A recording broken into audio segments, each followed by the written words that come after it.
On écoute.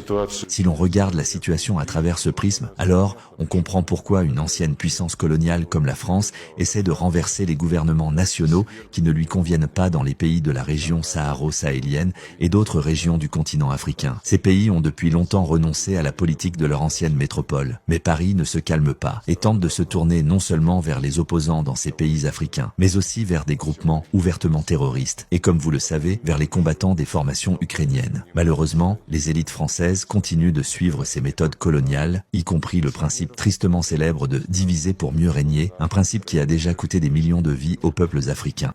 Ces opposants utilisés pour déstabiliser l'AES ne portent ni Kalash ni roquettes.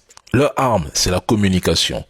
Ils sont mobilisés en équipe sur les réseaux pour diffuser de la propagande et mener des campagnes de désinformation visant à détériorer le climat social et à discréditer les gouvernements en place.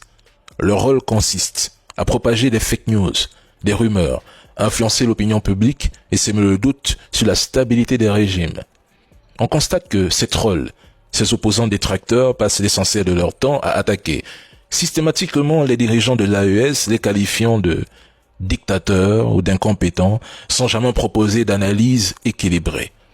Lorsque des groupes terreau mènent des attaques, ces trolls, ces opposants apparaissent rapidement pour produire du contenu, relayer les actions des terreaux ou leur donner une visibilité. En revanche, mesdames et messieurs, ils minimisent ou nient systématiquement les avancées sécuritaires revendiquées par l'AES. Ils choisissent le silence, mais il suffit de consulter leur page.